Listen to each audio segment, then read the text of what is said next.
නමෝ තස් භගවතු අරහතෝ සම්මා සම්බුද්දස්ස. නමෝ තස් භගවතු අරහතෝ සම්මා සම්බුද්දස්ස. නමෝ තස් භගවතු අරහතෝ සම්මා සම්බුද්දස්ස. ශ්‍රද්ධා සම්පන්න කාරුණික පින්තුනි, හැම කෙනෙක්ම උතුම් සද්ධර්ම ශ්‍රවණය සඳහා සූදානම් වන මොහොත විභංග ප්‍රකරණය ඔස්සේ ධර්ම කාරණා පිළිබඳව අප විශ්ලේෂණය කරගනු ලබන්නේ මේ දේශනා මාලාව ඔස්සේ. එහිදී විශේෂයෙන්ම ඒ විභංග ප්‍රකරණයට එළඹෙන්නට ප්‍රථමයෙන් අපි හාත්පස කරුණු පිළිබඳව යම්කිසි විවරණයක් සිදු කරගන්නට යෙදුණා.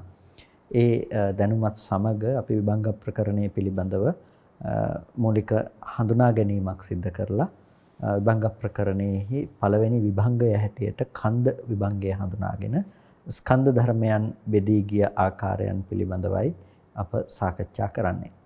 එහිදී පළමුවෙන්ම අපි දැක්කා ඒ ධර්මයන් බෙදා දක්වනකොට ස්කන්ධයන් බෙදා දක්වනකොට සුත්තන්ත භාජනීය සහ අභිධම්ම භාජනීය කියලා කොටස් දෙකක් ඔස්සේ මේක බෙදී යන ආකාරය. එහිදී සුත්තන්ත භාජනීය කොටස තමයි අපි මුලින් සාකච්ඡාවට බඳුන් කරන්නේ. එතකොට සුත්තන්ත භාජනීය කියන කොටසේදී සූත්‍රයන්හි ධර්මයේ පිළිබඳව විභජනයට ලක්වන ක්‍රමවේදයේ පිළිබඳව ප්‍රධාන වශයෙන්ම හැඳින්වීමක් සිද්ධ කරනවා. ඒ වගේම බොහෝ තැන්වල අපට ප්‍රධාන වශයෙන්ම දක්නට ලැබෙන අර්ථ විවරණයන් විභජනයන් ඒ ඔස්සේ හඳුනා ගන්නට පුළුවන්කම ලැබෙනවා. ඉතින් ඒ විභජනයන් පිළිබඳව හඳුනා ගන්නකොට අපි රූපය පිළිබඳව මූලික හඳුනා ගැනීම සිද්ධ කළේ. එතකොට 11 සැදෑරුම් රූපය පිළිබඳවයි ප්‍රධාන වශයෙන්ම අපි එහිදී සාකච්ඡා කළේ. අතීත අනාගත පච්චුප්පන්න ආදී වශයෙන් තිබුණු ඒ ලෝකයට රූපය හසුවන තැන් 11ක් පිළිබඳව අපි එහිදී සාකච්ඡා කරමින් හඳුනා ගන්නට යෙදෙමින් පැවතුනේ. එහිදී අවසාන වශයෙන් අපි සුකුම රූප දක්වා කතා කරන්නට යෙදුණා. සුකුම රූප පිළිබඳව කතා කරනකොට ඉත්තීන්ද්‍රිය, පුරුෂීන්ද්‍රිය, ජීවිතීන්ද්‍රිය ආදී මේ රූප පිළිබඳව අපි විශේෂයෙන් එහිදී අවධානයක් යොමු කරන්නට යෙදුණා. ඉතින් මූලික වශයෙන්ම අදහස් කළා මේ රූපයන් පිළිබඳව තිබෙන ඇතුළත් විස්තර විභජනයට ලක් කරමින්ම දේශනාව සිද්ධ කරගෙන යන්නටත්, නමුත් පසුව නැවත කල්පනා කළා අභිධම්ම භාජනීය කොටසේදී අපි එක් එක් රූපයගෙන නැවත විභජනයට ලක් කරන්නට අවශ්‍ය වන නිසාත් ඒ කාරණාව අපි විභජනයේ නැතිනම් බෙදා දැක්වීම පසුවට තබලා මෙතනදී සාමාන්‍ය විග්‍රහයක් විදිහට විග්‍රහ කරගෙන යෑම ප්‍රමාණවත් කියලා කල්පනා කළා. ඒ නිසා අර සුකුම රූපයන්ගේ එක් එක් රූපය අරගෙන අපි දීර්ඝ ලෙස සාකච්ඡාවක් ඉදිරියේදී සිදු කරනවා. අද දවසේදී බලාපොරොත්තු වෙන්නේ මේ රූප පිළිබඳව කෙටියෙන් ඔබට හඳුන්වා දීමක් සිදු කරන්නට.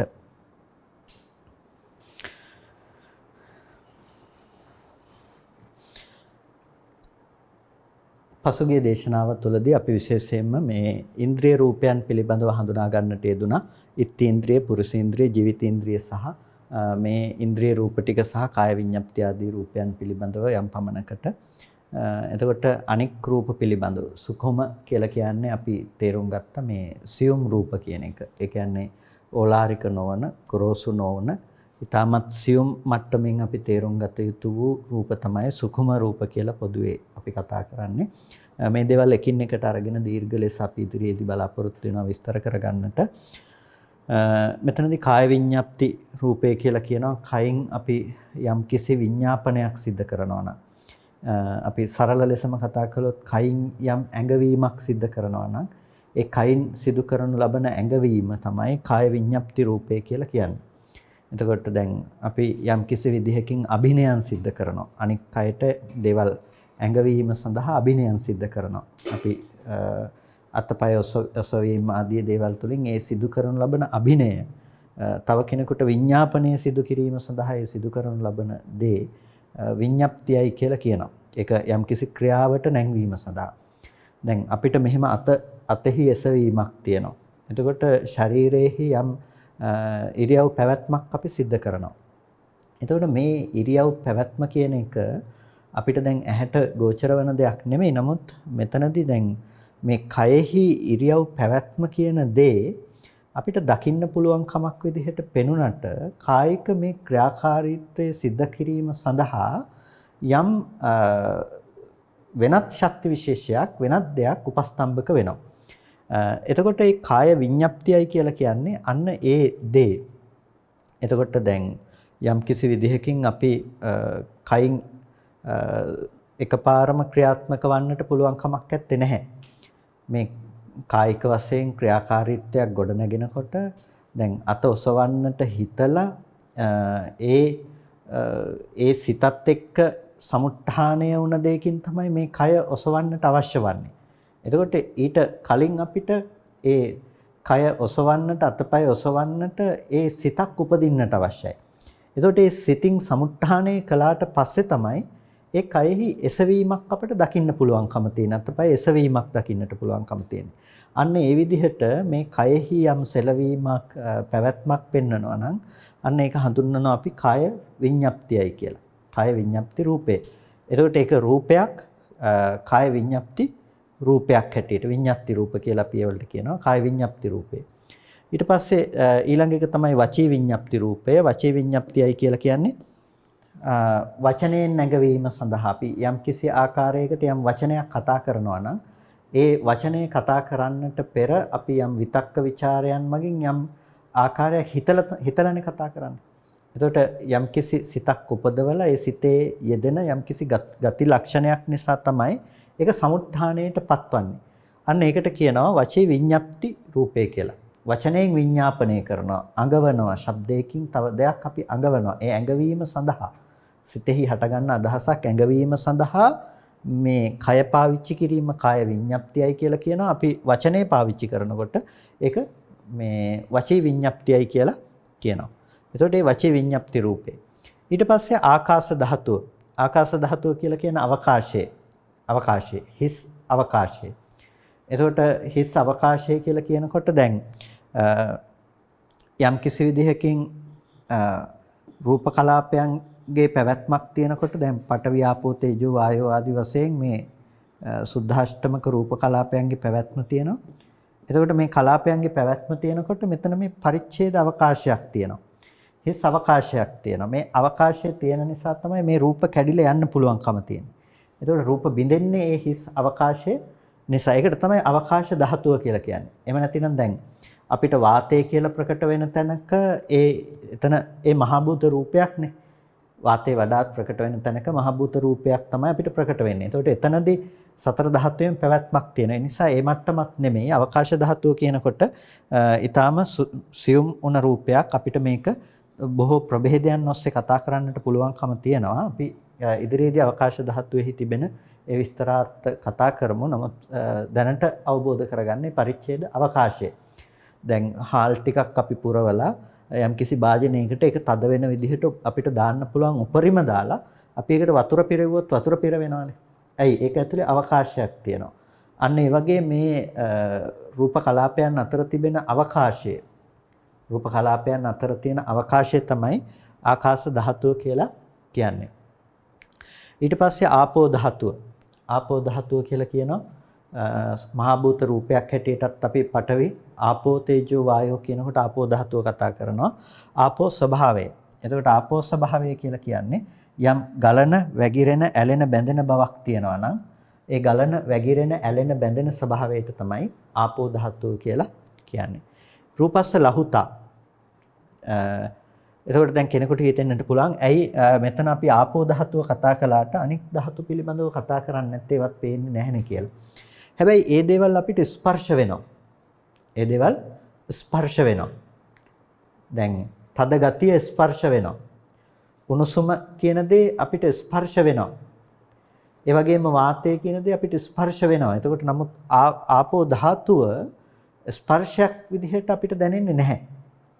එතකොට ඒ නිසා පොට්ටබ්බ ධාතු විදිහට අපිට පඨවි තේජෝ වායෝ කියන ටික පොට්ටබ්බායතනයේ විදිහට සංග්‍රහ කරනවා. පොට්ටබ්බයක්. ඒක ස්පර්ශ වීමක් තියෙනවා.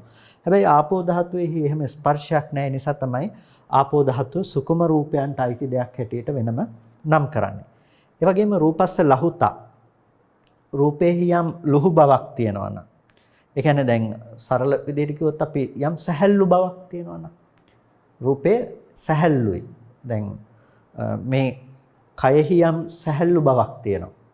ඒ කයෙහි සැහැල්ලු බව නිසා තමයි අපිට මේක ඔසවගෙන යන්න පුළුවන්කම තියෙන්නේ. මේ කය ඔසවගෙන යන්න පුළුවන්කම තියෙන්නේ. එතකොට දැන් උඩ පනින්න කිව්වොත් උඩ පනින්න පුළුවන්. ඇයි මේ කයෙහි යම් සැහැල්ලු බවක් තියෙන නිසා. එතකොට දැන් අපිට බෑනේ ටොන් එකක් විතර උස්සන්න පුළුවන් කමක් නැත්තේ නැහැ. හැබැයි විඥාණය එබඳු බරක් ඇති කයකට බැසගත්තාම මොකද වෙන්නේ? දැන් අලියෙක් කියන තැනක ඒ විඥානයක් එතනට බැසගත්තට පස්සේ ටොන් එකක් උස්සනවා කිසි ප්‍රශ්නයක් නෑ. එතන සැහැල්ලු බවක් තියෙනවා. එතකොට ඒ උපදවන සැහැල්ලු රූපයක් තියෙනවා. ඒ ලහුතා බව වැඩි නිසා තමයි ඒ රූපේ සැහැල්ලු කරන්න පුළුවන්කම තියෙන්නේ. එතකොට මේ ලහුතා රූපය කියන එක කෙනකෙනාගෙන් කෙනකෙනාට අඩු වැඩි වෙන්න පුළුවන්. ඒක කන බොන ආහාරය, සිතෙහි පවත්නා රළු සැහැල්ලු ඕලාරික ස්වභාවය, මේ ඕලාරික සහ සුකුම ස්වභාවයන් අනුව මේ ලහුතා රූප ඉපදෙන එක මේ අඩු වැඩි වන්නට පුළුවන්කම තියෙනවා. එතකොට කෙනෙකුගේ කය කෙනෙකුට ඊටාම බරව දැනෙන්නට පුළුවන්. කෙනෙකුගේ කය ඊටාම කෙනෙකුට සැහැල්ලු වෙන්නට පුළුවන්. අපි දන්නවා විවිධ ක්‍රීඩාවන් තියෙනවා. එතකොට ඒ අය ඒ ක්‍රීඩාව සඳහා එයාගේ කය සැහැල්ලු කරගන්නවා. කන බොන ආහාර පාලනය සහ මනස ඒකාග්‍රගත කිරීම ආදිය තුළ කය ඊටාම සැහැල්ලු බවට පමුණව ගන්නවා. එතකොට කය සැහැල්ලු බවට පත් කර ගන්නවා කියන තැනක තියෙන්නේ මොකද්ද? ඒ තමයි ලහුතා රූපේහි තියෙන ස්වභාවය. ඒ වගේම රූපස්ස මුදුතා. මුදුතා කියනකොට මෘදු බව. මෘදු බව. එතකොට දැන් මේ කය අල්ලනකොට අපිට මෘදු ස්වභාවයක් දැනෙනවා. මෘදු මොලොක් ගතියක් දැනෙනවා. එතකොට දැන් අපි කොන්ක්‍රීට් කණුවක් බාහිර තියෙන ලීයක් අල්ලනවට වඩා යම්කිසි මෘදු මොලොක් බවක් තියෙනවා. මේ මෘදු මොලොක් බව තමයි මුදුතා රූපය කියලා කියන්නේ. එතකොට දැන් මරුණට පස්සේ මේ ලහුතා රූප මුදුතා රූප මේ උපදින්නේ නැතුව යනවා. එතකොට මොකද වෙන්නේ? එතකොට මේ කයෙහි තියෙන මේ මෘදු බව නැහැ. මොලොක් බව නැහැ. එතකොට ඒක ඝනකම වෙලා ගලක් වගේ වෙනවා. එතකොට ඒ රූපයන්ගේ ස්වභාවය ලක්ෂණය අපිට මෙතනදී තේරුම් ගන්න පුළුවන්කම තියෙනවා. රූපස්ස කම්මඤ්ඤතා. එතකොට කර්මන්නේ බවක් තියෙනවා. දැන් අතපය දිගාරින්න පුළුවන්, අකුලන්න පුළුවන්. මේ විදිහට අපිට දෙපස බලන්නට පුළුවන්. මේ කය එහෙට මෙහෙට නැඹුරු කරන්නට පුළුවන්කම තියෙන ඒ තමයි කර්මන්නේ බව කියන එක. ඒ කම්මඤ්ඤතා රූපේහි තියෙන ස්වභාවය. අපිට මේ ඉරියව් පැවැත්මට පහසුවක් හදලා තියෙන කම්මඤ්ඤතා රූපේහි තියෙන ලක්ෂණය නිසා. එතකොට යම් අවස්ථාවක මේ මරණයටපත් වුණොත් මේ කම්මඤ්ඤතා රූපය එතන උපදින්නේ නැතු වෙනවා. ඒ නිසා තමයි මේ ඔක්කොම ගල් වෙලා අපහු මිටියකින් ගහලා කඩන්න වෙනවා වගේ මේ රළු තත්ත්වයටපත් වෙන්නේ. ඒ කම්මඤ්ඤතා රූප උපදින්නේ නැතිකම නිසා. ඒ වගේම රූපස්ස උපචයෝ. රූපයාගේ උපචයක් තියෙනවා. එතකොට සාමාන්‍යයෙන් උපචය කියලා කියනවා රැස්වීම, ඒ වගේම හට ගැනීම ආදී දේවල් වලට. එතකොට රූපයාගේ යම් උපචයක් තියෙනවා. පැවැත්මක්, රූපයේ ඉපද පැවතින බවක් තියෙනවා. එතකොට ඒකත් එක ගති ස්වභාවයක්. රූපේහි තිබෙන ඒ රූප විශේෂයක්. ඒකට කියනවා උපචය රූපය කියලා. ඒ වගේම ජරතා රූප. ජරතා රූප. එතකොට ඒ රූපේහි යම් දිරණ බවකින් ඒ රූප උපදන ස්වභාවයක් තියෙන ඒවලට කියනවා ජරතාව කියලා. ඒ වගේම අනිත්‍යතා රූපය. ඒ රූපයේ ඒ අනිත්‍ය ස්වභාවයට යන ලක්ෂණයක් තියෙනවා. ඒක විපරිණාමයට පත් වෙමින් පවත්නා ස්වභාවයක්. ඒකට කියනවා අනිත්‍යතා රූප කියලා. එතකොට මේ විශේෂයෙන් උපචය ජරතා අනිත්‍ය උපචය කියන එකට දැන් මෙතනදී සන්තති කියන එක මේ උපචයත් එක්ක සාමාන්‍යයෙන් කතා කරන්නේ. උපචය සන්තති ජරතා අනිත්‍යතා කියන මේ ලක්ෂණ රූප. ඒ කියන්නේ හටගන්න රූපයක विद्यमान වන ලක්ෂණ රූප හැටියට තමයි මේ දේවල් ගණනය කරන්නේ. එතකොට ඒ කියන්නේ ඒකේ ස්වභාවයන් ඒක හඳුනා ගන්නට පුළුවන්කම තියෙන විදිහින්. එතකොට ඒ රූපේහි යම් දිරීමක් තියෙනවා නම් රූපේහි යම් අනිත්‍යතාවයක් තියෙනවා නම් ඒ ස්වභාවය. එතකොට උපචය රූපේහි යම් හට ගැනීමක්, සන්තති පැවැත්මක්, ඒ වගේම දිරීමක් තියෙනවා නම් අනිත්‍ය ස්වභාවයටපත් වීමක් තියෙනවා නම් මේ ඔක්කොම රූපේහි विद्यमान වන ලක්ෂණාර්ථයෙන් මේ දේවලුත් රූප හැටියට ගන්නවා. මේකට කියනවා ලක්ෂණ රූප කියලා. එතකොට මේ ලක්ෂණ රූප උපන් රූපයන්ගේ विद्यमान වන දේවල්. උපන් රූපයන්ගේ विद्यमान වන ලක්ෂණයන්. නමුත් රූප හැටියට ගන්නවම සුකුම රූප හැටියට. ඒ වගේම කබලිකාරෝ ආහාරෝ කබලින්කාර ආහාරයේ සුකුම රූපයක්. එතකොට කබලින්කාර ආහාරය කියලා කියනකොට මෙතනදී මේක සුකුම රූපයක් කියලා කියන්න හේතුව වෙන්නේ දැන් කන බොන බත්පාන් කව්පිමුන් ඇට කියලා අපිට රළු වශයෙන් දක්නට ලැබෙන රූපය මේ බත් ටික ඒ වගේම මේ කව්පිමුන් ඇට ආදී මේ දේවල් කබලින්කාර ආහාරය කියලා කියන නිසා නෙමෙයි. එතකොට මෙතන කබලින්කාර ආහාරය කියලා කියනකොට මෙතන ආහාර කෘත්‍ය විදිහට මේක සියුම් වෙන නිසා තමයි මේ විදිහට පැවැත්ම හදලා ඉන්ද්‍රිය පැවැත්ම මේ කය උපදවන්නට මේ විදිහේ ආයතන සකස් කරන්නට හේතු වෙන මේ පැවැත්ම හදන නිසා තමයි කබලින්කාර ආහාරය සුකුම රූපයක් හැටියට නම් කරලා තියෙන්නේ. ඒකට මේ තමයි සුකුම රූප ටික. සුකුම රූපයන්ගේ සියුම් රූප මොනවද කියලා අහුවොත් මේ රූප ටික තමයි ඉන්ද්‍රිය පුරුෂේන්ද්‍රිය ජීවිතේන්ද්‍රිය කියන ඉන්ද්‍රිය රූප තුනක්. එතකොට විඤ්ඤාප්ති රූප දෙකක් තියෙනවා. ඊට පස්සේ ආකාශ ධාතු, ආපෝ ධාතු කියන මේ ධාතු දෙකත්. ඒ වගේම ලහුතා, මුදුතා, කම්මඤ්ඤතා, ලහුතා රූපය, ඒ වගේම මුදුතා රූපය, කම්මඤ්ඤතා රූපය කියන මේ රූප තුනත්. ඊට පස්සේ උපචය, සන්තති, ජරතා, අනිච්චතා කියන මේ තියෙන ඉපදුණු රූපයක තියෙන ලක්ෂණ රූප විදිහට ගත්තාම හතරක් ආහාර රූපයත් කියන මේ රූප ටික තමයි සුකුම රූප හැටියට කතා කරන්නේ. සියුම් වුණ රූප හැටියට මේ එක් එක් රූපයන් පිළිබඳව අපිට පස්සේ වෙනම හඳුනා ගන්නට පුළුවන්කම තියෙනවා. මුලින්ම අපි මේ පිළිබඳව හඳුනා ගැනීමක් කරමින්ම යන්න කල්පනා කළා අපහු අවබෝධයට පහසු වෙයි කියලා හිතුණා. අභිධම්ම භාජනීය කොටසේදී අපි එක් එක් රූපය තවත් විශේෂ කොට හඳුනා ගැනීමට ලක් කිරීම තුළින් කියන එක. ඒ නිසා අපි මේ දේවල් පසුවට තබලා ඉදිරි කරුණු පිළිබඳව අපි සාකච්ඡා කරමු. ඊට පස්සේ සුකුම රූප වගේම ඕලාරිකං වා සුකුමං කියන එකනේ අපි කතා කළේ. ඊට පස්සේ හීනං වා පනීතං. මොනවද හීන රූප? හීනයි කියලා කියන්නේ මොනවද? යම් රූපං තේසං සත්තානං යම් රූපයක් තියෙනවා නම් ඒ සත්වයන්ගේ උඤ්ඤාතං අවඤ්ඤාතං හීලිතං පරිභුතං අචිත්තේ කතං හීනං හීනමතං හීන සම්මතං අනිට්ඨං අකන්තං අමනාපං රූපා සද්දා ගන්ධා රසා පොට්ටබ්බා. ඒකට හීන රූපයයි කියලා කියනකොට මොනවද මේ හීන රූපය? යම් කිසි විදිහට ඒ සත්වයන්ගේ දැන් පහත් කොට දකින.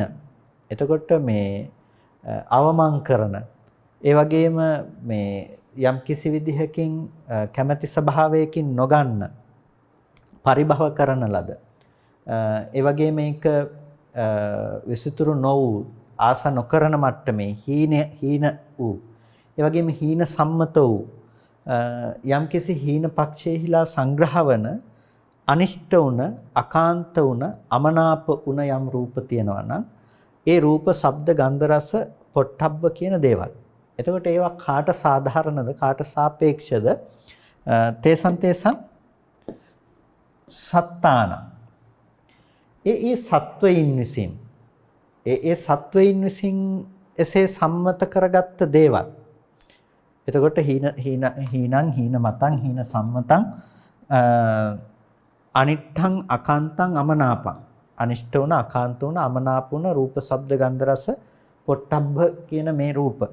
එතකොට දැන් මෙතනදී ඒ සත්වයින් විසින් අවමං කරන පහත් කොට දක්වන ලද මේ රූප දිහා අපි බැලුවහම හීනයයි සම්මත රූප දිහා බැලුවම ඒක ඒ සත්වයින් විසින් සම්මත වුණ රූප. දැන් අසුචි ගොඩක් ගත්තාම අසුචි ගොඩ බල්ලෙකුට වගේ සතෙකුට ඒක ප්‍රියමනාප වෙන්න පුළුවන්. එහි උපන් පණුවෙකුට ඒක ආහාරයක් වෙන්න පුළුවන්කම තියෙනවා. හැබැයි අපිට ඒක අප්‍රසන්න දෙයක්. එතකොට ඒකයි ඒ සත්වයින්ගේ අවමං කරන ලද දෙයක් කියලා කිව්වේ. දැන් මේ මනුෂ්‍ය జాතියක් විදිහට අපි අවමං කරන දේවල් තියෙනවා. තිරස්චානගත జాතියක් විදිහට ඒගොල්ලෝ අකමැති දේවල් තියෙනවා. එතකොට ඒ විදිහට ඒ සත්වයින් විසින් පිළිකුල් කරන ඒ සත්වයින් විසින් අකාන්තයයි සම්මත අමනාපයයි සම්මත දේවල් තියෙනවා. එතකොට මේ රූපය පිළිබඳව පොදුවේ සාමාන්‍ය ජන සමාජයේ විසින් කරන ලද සම්මතයකට අනුරූප වූ දේවල්. සාමාන්‍ය ජන සමාජයේ විසින් සම්මතයකට ලක් කරන ලද දේවල්. එතකොට රූප, ශබ්ද, ගන්ධ, රස, පොට්ටබ්බ කියන මේ දේවල් දිහා අපි බැලුවාම කෙනෙකුට ඇහැට පෙනෙන රූපයක් තියෙනවා. ඒක ලෝකයාගේ සම්මතය අනුව ඒක පහත්යයි සම්මත දෙයක්. ඒක හීනයයි සම්මත දෙයක්. අපි ගත්තාම උදාහරණයක් හැටියට අපි අසුචිය ගත්තා. එතකොට අසුචිය කියන දේ ලෝකේ පහත්යයි සම්මත දෙයක්. ඒක එච්චර ප්‍රියමනාප දෙයක් එහෙම නෙමෙයි. සමහර විට අප්‍රියමනාප ශබ්ද ලෝකයා විසින් අප්‍රසන්නයි කියලා සංඛ්‍යාවට පත් කරන ලද ශබ්ද තියෙනවා. අපි හිතමු සාමාන්‍යයෙන් ගැමි සමාජය තුළ ජනප්‍රවාද ආදී නොඑක් දේවල් නිසා උලමෙක් කෑ ගහනකොට ඒ ශබ්දය බොහොම අකාන්ත අමනාප මිනිස්සු විසින් ඇති කරගත්ත එබඳු හීනයයි හීන සම්මත ශබ්දයක්. එතකොට එබඳු ශබ්ද තියෙනවා. ඊට පස්සේ ගන්ධ ගත්තාම දැන් හීනයයි සම්මත ගන්ධ තියෙනවා. මිනිස්සු මේක ගඳයි, මේක දුර්ගන්ධයක් කියලා සම්මත කරගත්ත දේවල්. එතකොට මේ හීන රූපේ මොකක්ද කියන එක පිළිබඳව අපි දකිනකොට අපිට සම්පූර්ණම මේක විග්‍රහ කරගන්නට වෙන්නේ මේක සාමාන්‍ය සමාජ මතයට අනුකූලව අපි තේරුම් ගත යුතු දෙයක්. එතකොට සමාජ මතයට අනුකූලයි කියලා කියන්නේ ඒකෙදි අපි තේරුම් ගන්නට ඕන දේ තමයි සාමාන්‍ය සමාජය විසින් එසේයි සම්මත කරාම. දැන් උදාහරණයක් ඇටියට ඔක ප්‍රශ්නයක් වෙන දේ තමයි අපි හිතමුකෝ ගන්ධය කියලා. එතකොට දැන් දූරියෙන් gediයක ලැබෙන ගන්ධය කෙනෙක් බොහොම ප්‍රියශීලී කෙනෙක් පිරිසකට බොහොම අප්‍රසන්නයි. පිරිසක් බොහොම ප්‍රිය කරනවා එකට. එතකොට මේ විදිහට මේ රූපයන්ගේ දැන් අපි ඒ සත්වයින් විසින් අවමන් කරන ලද දේවල් කියලා කිව්වට හීන රූපේ පිළිබඳව අපි කතා කරාට අපිට තේරුම් ගන්නට තියෙන දෙයක් තමයි ඇතැම් විටක මේක මේ ධාතුව තුල අන්තර්ගත බවකුයි මේ රූපේ හීනයයි කියන බව මේ රූපේහි තියෙනවා. මේ රූපේහි තියෙනවා. එතකොට මේ රූපේහි තිබිලා තමයි අපිට හීන රූපයක් විදිහට ඒක එන්නේ. කියන එබඳු ගතියක් ඒකේ ඇත්තේ නැහැ. රූප, ශබ්ද, ගන්ධ, රස, පොට්ටබ්බ කියන මේ දේවල් වල මේ වස්තුන් වල මේවල ඇත්තේ නැහැ. හීනයයි කියන ගතිය ඒක ඇතුලේ තිබිලා ඇත්තේ නැහැ. ඒකයි ඒ සත්වයින්ගේ මෙබඳු සැලකීමක් තියෙනවා නම් හීන සම්මතයක් තියෙනවා නම් ඒ දේ ගැන තමයි කතා කරන්නේ. එතකොට ඒකෙන් කියන්න පුළුවන් කමක් නැත්තේ නැහැ. ඒක මේ අදාළ රූපායතනෙහි තියෙනවා. අදාළ රූපායතනෙහි තියෙනවා ඒ ගුණය තියෙනවා කියන එක කියන්න බෑ. එතකොට ඒක සාපේක්ෂකයිනේ. ඒක දකින්න කෙනාට සාපේක්ෂකයි හැම වෙලාවකදීම. දකින්න කෙනා එයා ඒ පිළිබඳව හිතන විදිහ අනුව එයාගේ සම්මතය අනුව එයා පුරුදු කරලා තියෙන විදිහ අනුව එයාට පේන්න පුළුවන් ඒ රූපය අකාන්ත රූපයක්, පහත් රූපයක් කියලා. ඒ ශබ්දේ පහත් ශබ්දයක්. ගන්ධය කියන දේ පහත් දෙයක් හැටියට පේන්න පුළුවන්කම තියෙනවා. හැබැයි ඒක ඒ සම්මත කරගත්ත රූපේනේ. ඒ නිසා තමයි අර මුලින්ම මේ කරුණු පැහැදිලි කරනකොටම පැහැදිලි කළේ මේ 11 ආකාර වූ රූපය පොදුවේ ගත්තහම සාමාන්‍යයෙන් රූපේහි තියෙන යථාර්ථය යථාභූත වූ ස්වභාවය පිළිබඳව හඳුන්වා දෙන නිර්වචනය කරන විද්‍යමාන වූ රූපේහි තියෙන ලක්ෂණ පැහැදිලි කිරීමක් නෙමෙයි.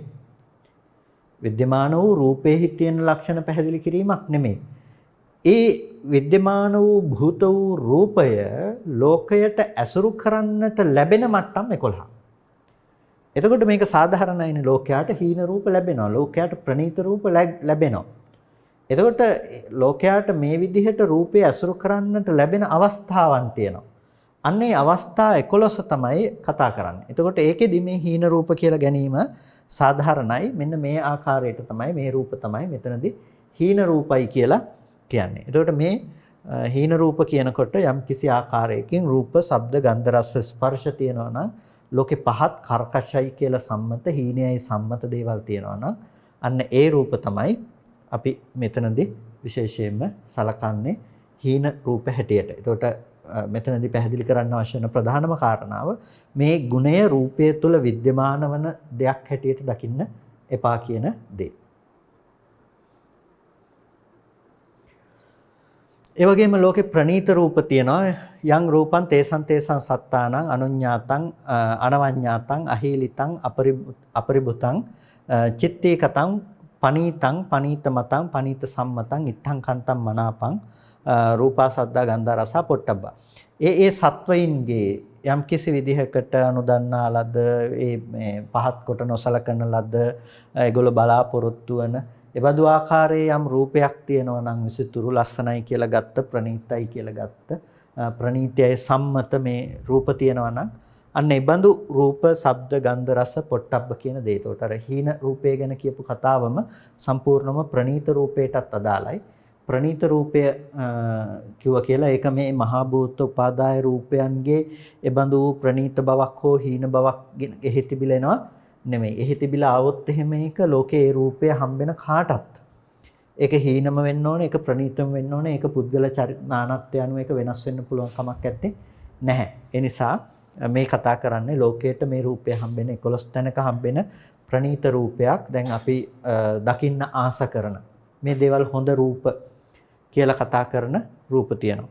එතකොට ඒ ඉෂ්ට වුණ රූප හැටියට අපි හිතාගෙන ඉන්න දේවල් දැන් බෞද්ධයෙකුට බුදුරජාණන් වහන්සේගේ රූපයක් දකිනකොට එයාට ඒක බොහොම ඉෂ්ටකාන්ත මනාප වුණ රූපයක්.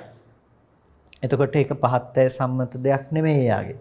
එතකොට ඒ රූපේ කියන දේ ඉෂ්ටකාන්ත ප්‍රණීත වුණ රූපයක් විදිහටම ඒ කෙනෙකුට හම්බෙනවා.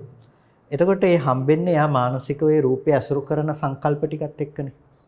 කොයි වෙලාවකවත් ওই ධාතුව තුල ඒක අන්තර්ගත වෙලා තිබුණේ නැහනේ. පිළිමය හදන්නට අපි ගත්ත සතර මහා ධාතු රූපයේ හරි ඒ කියන්නේ මහා භූතයන්ගේ හරි නැත්නම් ගඩොල් වැලි සිමෙන්ති ටිකේ හරි එහෙම ගතියක් තිබ්බේ නැහැ. එහෙම නැතුව ඔය හැඩේ එහෙම එකක් තිබ්බෙත් නැහැ. එතකොට ඒ බුදුරජාණන් වහන්සේ කියලා අපි ඇති කරගත්ත සංකල්පය නිසා තමයි අපිට රූපය හීන ප්‍රනීත විදිහට ප්‍රකට වෙලා තියෙන්නේ. එහෙම නැතුව ඒක මේ ගඩොල් වැලි සිමෙන්ති ටිකේ හෝ ධාතු රූපේ හෝ තිබිලා එහෙම නෙමෙයි හීන ප්‍රනීත කියන ගතිය. ඒක අපි තේරුම් ගන්නට අවශ්‍යයි. ඒ නිසා මේ අපිට රූපයේ ප්‍රනීත රූපයයි සම්මත රූප අපිට ලෝකේ හම්බෙනවා. ඒක මේ ඒ සත්වයෝ මේ විදිහට සම්මත කරගත්ත ඒ අය හිතන පතන විදිහට ඒ අයට රූපය හම්බෙන එක ආකාරයක් තමයි ලෝකේ ප්‍රනීත රූප කියලා කියන්නේ. ඒ වගේම තත්තකතමං රූපං দূරේ හීනං වාපනීතං කිව්වා වගේම අපි দূරේ සහ සන්තිකේ රූප පිළිබඳව කතා කරන්නේ দূරේ රූප. দূරේ රූප කියලා කියන්නේ දුර පවත්නා රූප. දුර රූප. එතකොට මේ දුර රූප කියලා කියනකොට මේකේ දැන් බලන්න මේක විස්තර කරන විදිහ ඉත්තේන්ද්‍රයන් පුරුෂේන්ද්‍රයන් ජීවිතේන්ද්‍රයන් කාය විඤ්ඤාති වචී විඤ්ඤාති ආකාශ ධාතු ආපෝ ධාතු ලහුතා මුදුතා කම්මඤ්ඤතා උපචය ජරතා අනිච්චතා සන්තති කබලින්කාරෝ ආහාරෝ කියන මේ රූප ටික පෙන්වනවා. දැන් මේ රූප ටික ගැන දැන් ඔබට අවබෝධයක් තියෙනවා. මේ මොනවද මේ රූප ටික? අපි සුකුම රූපවලදී මේ ටික කතා කළා. එතකොට මේ සුකුම රූප ටිකම দূරේ රූපයයි. දුර පවත්නා රූප හැටියට මේ සුකුම රූපේම ගන්නවා. ඇයි දුර පවත්නා රූපය කියලා කියන්නේ? මේක අවබෝධයට දුෂ්කර නිසා. එතකොට මේ দূරේ රූප කියන්නට හේතුවක් තියෙනවා. ඒ තමයි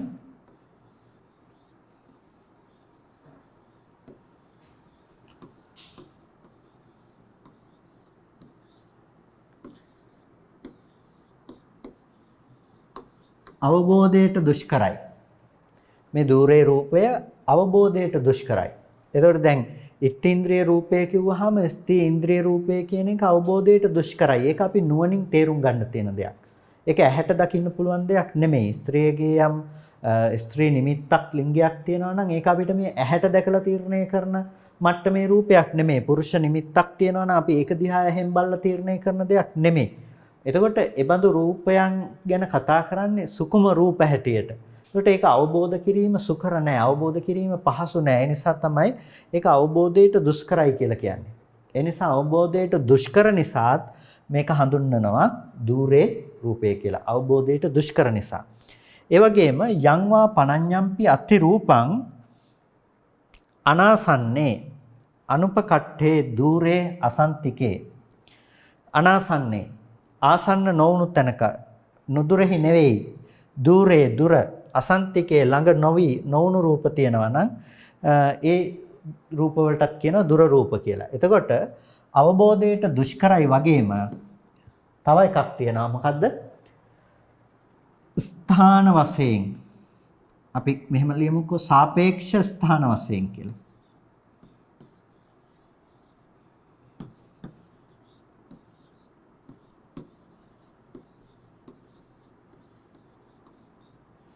සාපේක්ෂ ස්ථාන වශයෙන් ඒ රූපය දුර රූප ලෙස කියනවා. එතකොට දුර රූප කියන්නට හේතු දෙකයි. අවබෝධයට දුෂ්කරයි පළවෙනි එක. දෙවෙනි එක සාපේක්ෂක ස්ථාන වශයෙන්. එතකොට සාපේක්ෂක ස්ථාන කියලා කිව්වේ දැන් පිහිටීම වශයෙන් ගත්තහම අපිට ළඟ සහ දුර කියලා තියෙනවා. දැන් මේක මට සමීප රූපයක්. හැබැයි මේකට සාපේක්ෂව මට එහා පැත්තේ අපිට පොත් ටිකක් දකින්න පුළුවන් නම් ඒකට කියනවා අපි දුර රූපයක් කියලා. එතකොට දෙයකට සාපේක්ෂව අපිට තව දේවල් වල දුර සහ ළඟ දකින්න පුළුවන්කම තියෙනවා. එතකොට දැන් ඔබ එළියට ගිහිල්ලා බලනකොට ඔබට සාපේක්ෂව ළඟ සහ ඊට සාපේක්ෂව දුර තියෙනවා. එතකොට දුර ළඟ කියන එක අපිට සාපේක්ෂව තමයි ගන්නට තියෙන්නේ. එතකොට අන්නේ සාපේක්ෂක ස්ථාන වශයෙන් දුර පවතින රූප සාපේක්ෂක ස්ථාන විදිහට පිහිටි ස්ථානයේ විදිහට ඒ රූපේ දුරින් තියනවා කියනකොට අන්න ඒ රූපත් හඳුන්වනවා දූරේ රූප කියනකොට. එතකොට දූරේ රූප කියලා කියනකොට දෙකක් තියෙනවා අපිට කියන අර්ථ අවබෝධයට දුෂ්කරයි. ඒ නිසා අර සියුම් රූප කියපු ටික කොහොමද තේරුම් ගැනීමෙහි දුෂ්කරතාවය නිසාම ඒකට දූරේ රූප කියන එකම මේ එකට ඇතුළත් කරනවා සුකුම රූප ටික. ඒ වගේම මේවා ළඟ ස්ථාන වශයෙන් සමීපෙහි පිහිටලා තියෙනවා. සමීපෙහි පිහිටි නිසා ඒ රූපය සාපේක්ෂක ස්ථාන වශයෙන් අරගෙන කියනවා ඒවා ළඟ මේ දුර පවත්නා රූප කියලා සාපේක්ෂකව දුර තියෙන නිසා.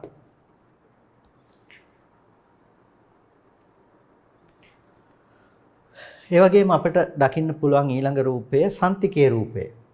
සන්තිකේ රූපය. සන්තික කියලා කියන්නේ සන්තිකේ රූපය කියලා කියන්නේ ළඟ පවත්නා රූප. ළඟ පවත්නා රූප. එතකොට ළඟ පවත්නා රූප කිව්වහම අපිට අර මේ සුකුම රූප නොවි අර ඕලාරික රූප කියලා කිව්වනේ. අනේ ඕලාරික රූප ටික තමයි අපිට ඉස්සෙල්ලම දකින්නට පුළුවන්කම තියෙන. මොනවද? චක්කායතන, සෝතායතන, ගානායතන, જીවහායතන, කායායතන, රූපායතන, සද්දායතන, ගන්ධායතන, රසායතන, පොට්ටබ්බායතන. එතකොට දැන් මේ තමයි සන්තිකේ රූපය. සන්තිකේ කියලා කියන්නේ ළඟ. ළඟ පවත්නා රූප. තමාගේ ආසන්න වූ රූප.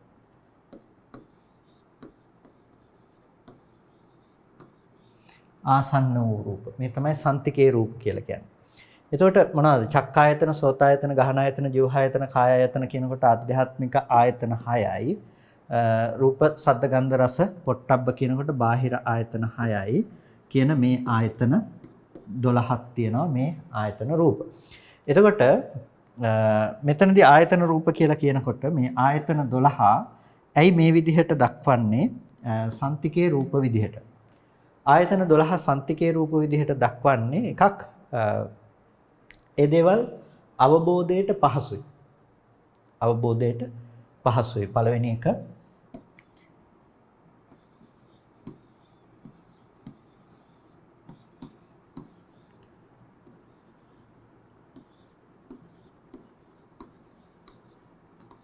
අවබෝධයට පහසු නිසා. ඊට පස්සේ යංවා පනඤ්ඤම්පි අත්තිරූපං ආසන්නේ උපකට්ඨේ අවිදූරේ සන්තිකේ. යම් රූපයක් ආසන්නව නුදුරෙහි ළඟ මේ සමීපෙහි තියෙනවා නම් ඉදං උච්චති රූපං සන්තිකේ. මේ තමයි සන්තිකේ රූපය. එතකොට අර පිහිටි ස්ථාන විදිහට අපි කලින් වචනයක් පාවිච්චි කළා සාපේක්ෂක ස්ථාන ලෙස කියලා. එතකොට අන්නේ සාපේක්ෂක ස්ථාන ලෙස ළඟ පවත්නා රූප සන්තිකේ රූප කියලා කියනවා. මේ සමීපෙහි තියෙන රූප. දැන් අපිට හිතුවොත් හිතන්න පුළුවන් කෙනෙකුට මෙතන කියන්නේ රූපායතනේ. එතකොට අපිට රූපායතනේ කියලා පේනකොට මේ ඇහැට පේන්නේ වර්ණ රූපයක්. එතකොට වර්ණ රූපය කියන එකයි සන්තිකේ රූපය කියලා කිව්වේ. මෙන්න මේ ටික ඇතුළත් කරන්නේ මේ එකක් තමයි මේ අවබෝධයට පහසු නිසා. අවබෝධයට ඊටාම පහසුයි. ඒ නිසා තමයි මේක සන්තිකේ රූප කියන ගණයට යන්නේ. ඒ වගේම දැන් තව ක්‍රමයකට අපි පැහැදිලි කළොත් එහෙම චක්කායතනයට රූපායතනයක් එන්නේ රූපායතනයක් ගෝචර වෙනකොට ඒක අපි දැනගන්නේ පතිත වුණ රූපායතනේනේ. දැන් යම් කිසි විදිහකට ඇහැට මෙහි තියෙන රූපයක් පිළිබඳව ගෝචර වෙනකොට මේ ඇහැ ගිහිල්ලා මේකේ හැප්පිලා මේක දැනගන්නවා එහෙම නෙමෙයිනේ. එතකොට මේ රූප ඡායාව මේ චක්කු ප්‍රසාදයේ මත පතිත වෙන නිසානේ එයා මේක දැනගන්න පුළුවන්කම තියෙන්නේ. එතකොට මේ චක්කු ප්‍රසාදයේ මත මේ රූපේ පතිත වීම නිසා තමයි එයාට මේ රූපේ කියන දේ දැනගන්න පුළුවන්කම තියෙන්නේ. එතකොට මේ ප්‍රසාදයේහි යම් කිසි ආකාරයකට යම් හිතක් පහළ වුණා නම් ඒ පහළ වුණ චක්කු විඥාණයෙන් අරමුණ වශයෙන් ග්‍රහණය කරගන්නේ මේ ඇසට පැමිණියා වූ ආපාතාගම වූ වර්ණ රූපයයි. ඇසට පැමිණියා වූ ආපාතාගම වුණ මෙතෙන්ට පතිත වුණ වර්ණ රූපේ තමයි මේ විඥාණය දැනගන්නේ රූපාරම්මණය විදිහට. එතකොට ඇසට ආපාතාගම වන වර්ණ රූපේ දැනගන්නකොට ප්‍රසාදයට පතිත වුණ ගැටුණ හැප්පුණ වර්ණ රූපේ දැනගන්නකොට දැනගෙන තියෙන්නේ මොකක්ද? දැනගෙන තියෙන්නේ මෙතන තියෙන එක නෙමේ ප්‍රසාදයට පතිත වෙච්ච දේ. ඒ නිසා තමයි ප්‍රසාද වෙනස් වෙනකොට මේක වෙනස් වෙන්න පුළුවන්කම තියෙන්නේ.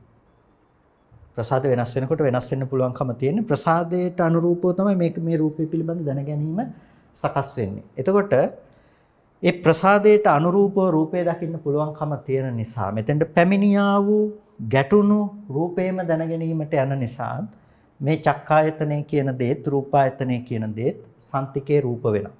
සෝතායතන සද්දායතන දෙක සන්තිකේ රූප වෙනවා. ඒ කනට වැදුණු කනට ගැටුණු ශබ්දේ තමයි දැනගන්න පුළුවන්කම තියෙන්නේ.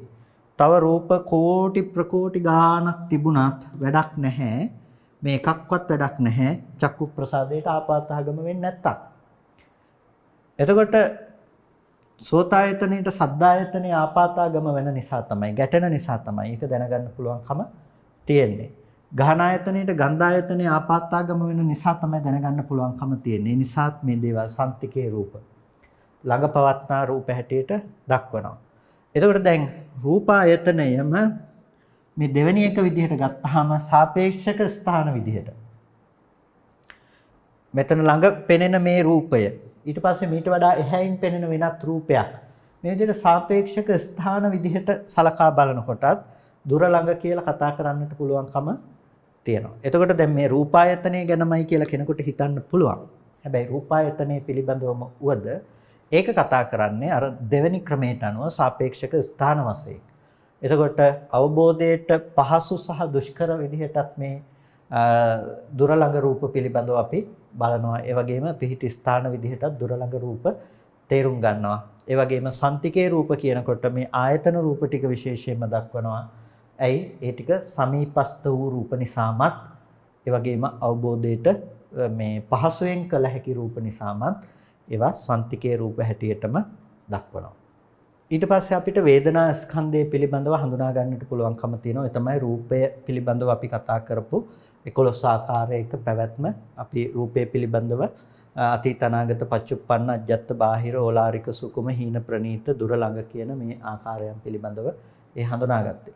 වේදනාවත් ඒ විදිහමයි 11 ආකාර පැවැත්මකින් තමයි කතා කරන්නේ. සුත්තන්ත භාජනීය කොටසදී වේදනා ස්කන්ධය යකාචි වේදනා යම් කිසි වේදනාවක් අතීත අනාගත පච්චුප්පන්න අතීත අනාගත පච්චුප්පන්න කියනකොට අතීත අනාගත පච්චුප්පන්න අතීත අනාගත වුණ වර්තමාන වුණ යම් රූපයක් තියෙනවා නම් ආධ්‍යාත්මික බාහිර වුණ හෝ අවලාරිකව හෝ සුකුමව හෝ හීනව හෝ ප්‍රනීතව හෝ දුර හෝ ළඟ හෝ රූපයක් තියෙනවා නම් තදේකජ්ජං අபிසඤ්ඤුහිත්වා අபிසංකිපිත්වා ඔක්කොම එකතු කරලා අරගෙන එක තැනකට බහලා මේ කියනවා අයං උච්චති වේදනක්ඛන්‍தோ කියලා. මේ තමයි වේදනා ස්කන්ධය කියලා කියන්නේ. එතකොට යම් කිසි ආකාරයකින් වේදනාවක් තියෙනවා නම් මේ වේදනාව එක තැනකට සංග්‍රහ කරලා එක තැනකට එකතු කරලා එක තැනකට දාලා තමයි මේ වේදනා ස්කන්ධයයි කියලා කියන්නේ. වේදේති කියන අපි විඳිනවට. එතකොට වේදේතිති වේදේතිතිකෝ වේදනාති උච්චති කියලා කියනවා. විඳින නිසා තමයි වේදනා කියලා කියන්නේ. එතකොට වේදනාවෙහි ප්‍රභේද අපිට බොහෝ දකින්නට පුළුවන්කම තියෙනවා. එතකොට මේ ප්‍රභේද අපිට දකින්නට පුළුවන්කම තියෙන වේදනාවන් සැප වශයෙන් අපි දකිනවා සැප වේදනා කියලා. ඒ වගේම දුක් වශයෙන් දකිනවා. එතකොට තුන්වෙනි එක නොදුක්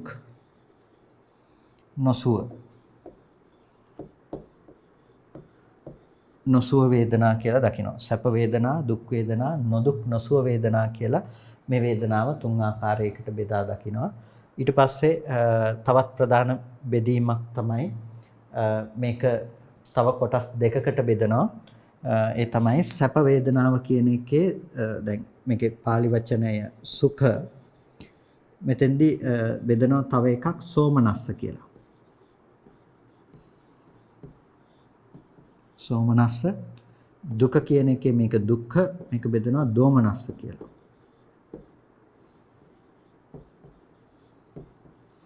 දෝමනස්ස. එතකොට වේදනා කීයද? සුඛ වේදනා, සෝමනස්ස වේදනා, දුක්ඛ වේදනා, දෝමනස්ස වේදනා, නොදුක් නොසුව කියන අපි උපේක්ඛා කියන වචනේ. උපේක්ඛා. එතකොට මේ විදිහට අපි වේදනාව පස් ආකාර කොටත් ගන්නවා. සැප වේදනා, දුක් වේදනා, උපේක්ෂා වේදනා විදිහට සෝමනස්ස සහ දෝමනස්ස දෙකත් එකතු කරලා ප්‍රධාන වශයෙන් වේදනාව පස් වේදාරුම් කොටත් කියනවා. එතකොට සැප වේදනාව කියලා කියනකොට යම් ආකාර වූ සැපසහගත ස්වභාවයකින් වැටහෙනවා නම් ඒක තමයි සැප වේදනාව. දුක්ඛාකාරයකින් වැටහෙනවා නම් ඒක තමයි දුක් වේදනාව. නොදුක් නොසුව කියලා කියනවා සැපත් නොවන දුකක් නොවන යම්කිසි වේදනාවක් තියෙනවා නම් අදුක්ඛම සුඛෙවත් නොදුක් නොසුව වේදනාවක් හැටියට ඒක දක්වනවා. මේකම උපේක්ෂා සහගත වේදනාවයි කියලා කියනවා. ඒ වගේම මේ උපේක්ෂා සහගත වේදනාවයි කියලා කියනවා වගේම මෙතනදී අපි පස් ආකාරයකට වේදනාව බෙදා දක්වනකොට අපිට මෙන්න මේ විශේෂත්වයේ මේ දෙකේ එකතුව තමයි දකින්න පුළුවන්. ඒ සෝමනස්ස සහ දෝමනස්ස කියන වේදනා දෙක. සෝමනස්ස කියලා කියන්නේ මානසිකව ඇතිවෙන සතුට. මානසිකව දෙයකදී අපිට ඇතිවෙන සතුටට කියනවා සෝමනස්ස කියලා. මානසිකව ඇතිවෙන දුකට, මානසිකව ඇතිවෙන කඩාවැටීම් දුක් වේදනාවට කියනවා දෝමනස්සය කියලා. එතකොට සැප වේදනා සහ දුක් වේදනා කියන්නේ මොකද්ද? මේ සැප දුක් කියන දෙක කායිකව ඇති වෙන දේවල්. සැප දුක් කායිකයි, මේක මානසිකයි. නිසා සැප දුක් කියන එක තමයි කොටස් දෙකකට බෙදලා කායික සහ මානසික විදිහට දෙකකට බෙදලා සැප වේදනාව කායිකයි, සෝමනස්සය කියන එක මානසිකයි, දුක් වේදනාව කියන එක කායිකයි, දෝමනස්සය කියන එක මානසිකයි කියලා බෙදන්නේ. හැබැයි පොදුවේ කතා කරාම තුනක් විදිහට කතා කරන පරයයේදී අපි දැනගන්නට ඕනේ මේක තුනක් කියලා. පහක් විදිහට කතා කරන පරයයේදී මේකේ තියෙන වෙනස අපි තේරුම් ගන්නට ඕනේ. පොදුවේ ගත්තහම මේ තමයි වේදනාව කියලා කියන විඳීම් සහගත ස්වභාවය අපට වැටහෙන විදිහ මේ ආකාරයට තුන් වැදෑරුම පස් වැදෑරුම අපිට හඳුනා ගන්නට පුළුවන්කම තියෙනවා. එතකොට අන්න ඒ බඳු වේදනාව ලෝකයාට හම්බෙන ආකාර 11ක් තියෙනවා. 11 තමයි අතීත අනාගත පච්චුප්පන්න ආධ්‍යාත්මික බාහිර ඕලාරික සුකුම හීන ප්‍රනීත මේ ආදී ලෙස හම්බෙන මේ 11 දෑරුම් රූපේ. අතීත වේදනා කියලා කියන්නේ අතීතේහි හම්බෙන අතීතේහි විඳපු වේදනා. යම් විගත නිරුද්ධ විපරිණත අත්ංගත අබ්බත්තංගත උපජ්ජිත්වා විගතං කියලා අපි අර රූපය ගැන කතා කරනකොට වචන ටිකක් කතා කළේ. ඒ ටිකම තමයි ඒ විදිහටමයි වේදනාවේදී අතීත වේදනාව කියලා කියන්නේ. එතකොට ඒක ඉපිද නිරුද්ධ වුණ අතීතංසේහි සංග්‍රහ කරපු දැන් නැති වෙලා ගියපු වේදනාවක්. දැන් ඔබට ඊයේ ඔබ දුකෙන් හිටියේ. මීට මොහොතකට කලින් ඔබ දුකෙන් හිටියේ කියලා ඔබට දැන් මෙනෙහි කරන්න පුළුවන්කම තියෙනවානේ. එතකොට දැන් ඔබ අරමුණු කරන වේදනාව ඒක අතීත ඉපිද නිරුද්ධ වුණ වේදනාවක් නේ. ඒ වේදනාව ආයෙ උපදින්නේ නැහැ. ඒ වේදනාව නැහැ. උපජ්ජිත්වා විගතං. ඒක හටගෙන නැති වෙලා ඉවරයි. එතකොට ඒක තමයි වේදනාව. ඒ වේදනාවට කියනවා අතීත වේදනා කියලා. ඒ නිසා අපිට අතීත විඳපු වේදනා ගැන හිතන්න පුළුවන්, අරමුණු කරන්න පුළුවන්. ඒක වෙනම අපි මනසින් ඇති බවට අරමුණු කරන එක වෙනම දෙයක්. නමුත් වේදනාවට කියනවා අතීත වේදනා කියලා. අපිට ඊයේ විඳපු දේවල්, මීට මොහොතකට කලින් විඳපු දේවල්, ඔබ මේ අනුභව කරපු දෙයක් නිසා ඔබට දැනුණු දෙයක් වෙන්න පුළුවන්. විඳපු දෙයක් නිසා, වුණු සද්දයක් නිසා වෙන්න පුළුවන්. ඒ විඳපු වේදනාව අතීත වේදනාව. අනාගත කියලා කියනවා ඔබ විඳින්නට බලාපොරොත්තු වෙන වේදනාවක් තියෙනවා. ඔබ යම්කිසි දේවල් කිරීම තුළ ඔබේ මානසික තෘප්තියක් සතුටක් ඔබ බලාපොරොත්තු වෙනවා නම් දුකක් ලැබෙයි කියන දේ බලාපොරොත්තු වෙනවා නම් ඔබට ඒ පිළිබඳව අපේක්ෂාවක් නැති දෙයක උනත් තාම හට නොගත්තා වූ වේදනාවට කියනවා අනාගත වේදනාව කියලා. පච්චුප්පන්න කියලා කියනවා වර්තමානයේහි මේ රූපාදී දේවල් අරමුණු ගැටෙනකොට ඒ තැන හටගන්න වේදනාවට කියනවා පච්චුප්පන්න වූ වේදනාව කියලා. මේ තුන් තැනක වේදනාවන් මිනිස්සුන්ට හම්බෙනවා වේදනාව කියන දේ. අජත්තංවා බහිද්ධාවා ආධ්‍යාත්මිකව හටගන්න වේදනා තියෙනවා. බාහිරව හටගන්න වේදනාවන් තියෙනවා. එතකොට චක්කු සම්පස්සජා වේදනා, සෝත සම්පස්සජා වේදනා, ගහන සම්පස්සජා වේදනා, කාය සම්පස්සජා වේදනා, මනෝ සම්පස්සජා වේදනා කියලා මේ වේදනාව අපිට හඳුනා ගන්නට පුළුවන්කම තියෙනවා. මේක ආධ්‍යාත්මිකව ඇති වෙන වේදනාවක් තියෙනවා, බාහිරව ඇති වෙන වේදනාවක් තියෙනවා. එතකොට ආධ්‍යාත්මික ඇති වෙන වේදනාව මොනවද? බාහිරව ඇති වෙන වේදනාව මොනවද? ආධ්‍යාත්මිකව ඇති වෙන වේදනාව තමයි Tamanට විඳින්න හම්බෙන වේදනාවන් තියෙනවා නම් ආධ්‍යාත්මික වේදනා. ඒ වගේම ඔබට පේනවා නම් අනිත් පුද්ගලයන්ගේ පවත්නා වේදනාවන් පේනවා නම් ඒකට කියනවා බාහිර වේදනා කියලා.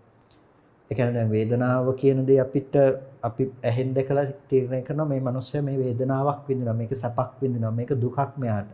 ඒකට අන්න ඒ විදිහට අපිට හඳුනා ගන්න පුළුවන් වේදනාවේහි ස්වභාවය ආධ්‍යාත්මිකවත් හඳුනා ගන්න පුළුවන්, බාහිරවත් හඳුනා ගන්න පුළුවන්කම තියෙනවා. ඒ වගේම වේදනාව කියන එක ඕලාරික සහ සුකුම විදිහටත් අපිට හඳුනා ගන්නට පුළුවන්කම තියෙනවා. ඕලාරික සහ සුකුම මේක ටිකක් විශේෂ වෙන නිසා මේ සටහනට ගත්තා රූපේ පිළිබඳව කරපු විග්‍රහයට වඩා වෙනස් වෙන නිසා. එතකොට ඕලාරික සුකුම කියනකොට අපි ඕලාරික සුකුම කියන වචන දෙක දැන් දන්නවා. ඒ තමයි රළු සහ සියුම්. ඕලාරික කියලා කියනකොට රළු, මේක සුකුම කියලා කියන්නේ සියුම් කියන එක අපි දන්නවා. එතකොට මේ රළු සහ සියුම් බව පිළිබඳව අපි තේරුම් ගැනීමේදී මේක රූපය ගැන කතා කළාට වඩා අපිට ටිකක් වෙනස්ව දැනගන්නට පුළුවන්.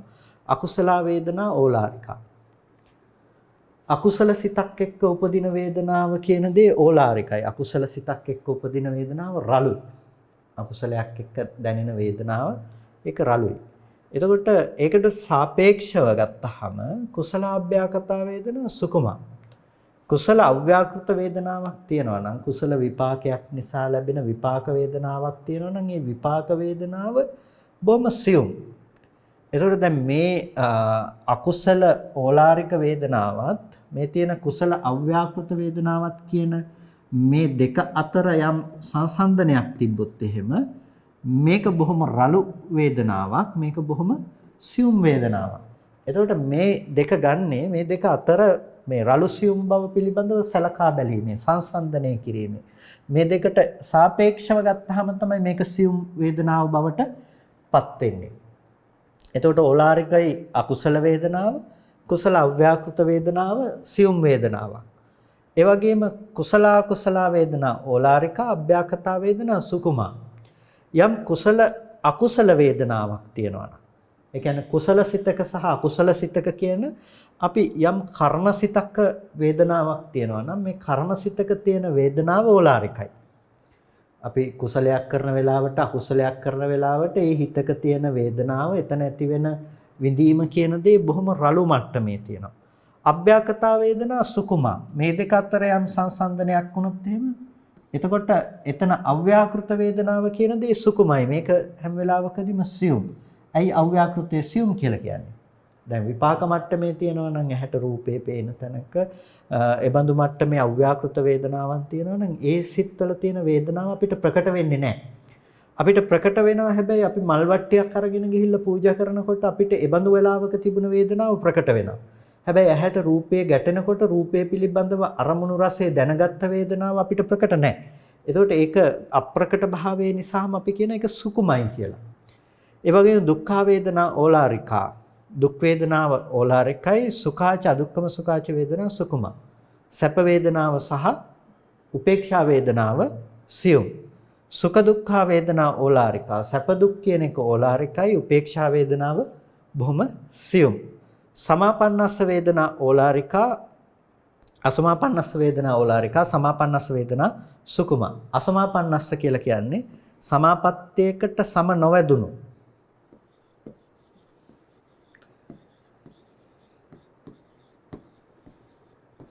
සම නොවැදුණු පුද්ගලයාගේ වේදනාව ඕලාරිකයි. මේ සමවැදුණු පුද්ගලයාගේ සමාපත්තියකට යම් ධ්‍යාන සමාපත්තියකට සමවැදුණු පුද්ගලයාගේ වේදනාව සියුම්. එතකොට අනාසවා වේදනා සුකුමා.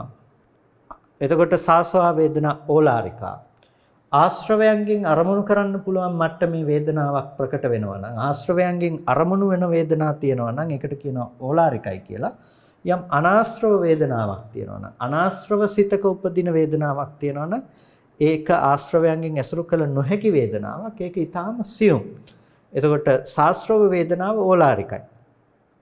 එතකොට සාස්ත්‍රව වේදනාව ඕලාරිකයි කියලා කියනකොට මේව දැන් පර්යායෙන් අපි තේරුම් ගන්නට ඕන දෙයක්. සාස්ත්‍රව වේදනාව ඕලාරිකයි, අනාශ්‍රව වේදනාව සුකුමයි. අව්‍යාකෘත වේදනාව සුකුමයි කියලා කිව්වා. අව්‍යාකෘත වේදනාව සාස්ත්‍රවයි. ඒ නිසා අව්‍යාකෘත වේදනාව ඕලාරිකයි. දැන් මේ පරයයේදී මේ කරුණු දෙක විතරක් අරගෙන කතා කරනකොට අපිට කියන්න පුළුවන් මේක තමයි ඕලාරික මේක සුකුම කියලා. එතකොට මේ තියෙන අව්‍යාකෘත වේදනාවම අපි ගත්තොත් එහෙම මෙතනදී සාසව වේදනා සහ අනාසව වේදනා කියලා ගත්තාම මේක සාසවයි මේ වේදනාව. මේ සාසව වේදනාවට සාපේක්ෂව අනාශ්‍රව වේදනාවක් තියෙනවා නම් අනාශ්‍රව වේදනාව තමයි සුකුම. එතකොට මෙතන මේක සුකුමයි කියලා කිව්වට මේ පරයයට අනුව මේක ඕලාරිකයි. ඒක ඕලාරිකයි. එතකොට ඒ විදිහට අපිට ඒක තේරුම් ගන්න පුළුවන්කම තියෙනවා. ඒ පිළිබඳව දක්වනවා උපායුපාදාය. උපායුපාදාය වේදනා ඕලාරිකා සුකුමා දට්ඨබ්බා කියලා මේ ටික මේ දේවල් සංසන්දනය කිරීමෙන් තමයි මේ දේවල් වල තියෙන රළු සියුම් බව පිළිබඳව තේරුම් ගන්නට තියෙන්නේ කියලා. එකිනෙකට සංසන්දනය කිරීම තුළ තමයි රළු සියුම් බව තේරුම් ගන්නට පුළුවන්කම තියෙන්නේ කියලා. දැන් අපි උදාහරණයක් හැටියට අපි ගත්තොත් එහෙම මෙතනදී කියවනේ දැන් දුක්ඛ වේදනා ඕලාරිකා කිව්වා, සුඛාච අදුක්ඛම සුඛාච වේදනා සුකුමා කියලා කිව්වනේ. දුක් වේදනාව රළුයි කිව්වා, සුඛාච අදුක්ඛම සුඛාච වේදනා සුකුමා, සැප වේදනාවයි උපේක්ෂා වේදනාවයි සියුම් කියලා කිව්වා. ඊළඟ එකේදී කියනවා සුඛ දුක්ඛ වේදනා ඕලාරිකා. එතකොට මෙතන සුඛ වේදනාව මේ සුකුමයි කියලා මෙතනදී කියනවා සැප වේදනාව ඕලාරිකයි කියලා. ඇයි ඒ කියන්නේ? ඒක කියන්නේ අදුක්ඛම සුඛ වේදනාවට සාපේක්ෂව ගත්තොත් එහෙම සැප වේදනාව කියන එකත් ඕලාරිකයි. එතකොට මෙතෙන්ට සාපේක්ෂව ගත්තොත් මෙතනට සාපේක්ෂව මේ දෙක අතර සංසන්දනය කරලා බැලුවොත් දුකට වඩා සැප වේදනාව සියුම්. එසා රළු සියුම් බව පිළිබඳව තේරුම් ගැනීමේදී අපි තේරුම් ගන්නට අවශ්‍යයි ඒ එකිනෙකට සංසන්දනය කිරීමෙන් ඒ විදිහට රළු සියුම් භාවයේ තේරුම් ගන්නට ඕනේ. ඒ වගේම හීන සහ ප්‍රනීත වේදනාව. හීන සහ ප්‍රනීත වේදනාව. අකුසල වේදනා හීන. අකුසල වේදනාව හීනයි. කුසලාභ්‍යාකතා වේදනා පනීතා. අර රළු සියුම් බව තේරුම් ගත්තා වගේම සාපේක්ෂව තේරුම් ගන්නවා අකුසල සිතක තියෙන වේදනාව හීන වේදනාවක්. ඒක පහත් වේදනාවක්. කුසලාභ්‍යාකතා වේදනා පනීතා. කුසල අව්‍යාකෘත කුසල විපාක සිතක හෝ ක්‍රියාසිතක තිබෙන වේදනාව බොහොම ප්‍රණීතයි. කුසල වේදනා හීනා. කුසල වේදනාව හීනයි. අභ්‍යාකතා වේදනා පනීතා. අභ්‍යාකෘත වේදනාව ප්‍රණීතයි. දුක්ඛ වේදනා හීනා. දුක් වේදනාව හීනයි. සැපයි දුකයි වේදනාව ප්‍රණීතයි. සැප දුක් වේදනාව හීනයි. අදුක්ඛම සුඛ වේදනා පනීතා. අදුක්ඛම සුඛ වේදනාව ප්‍රණීතයි. අර කතා කරපු විදිහටම සාපේක්ෂව තමයි හීන ප්‍රණීත බව ගන්න. ඒකේ නිර්ණායකයේ විදිහට අපි ගත්තොත් එහෙම එකිනෙකට සාපේක්ෂව අකුසලයේ කියන එක කොයි වෙලාවකවත් ප්‍රණීත වෙන්නේ නැහැ. අකුසලය ඒකාන්තයෙන්ම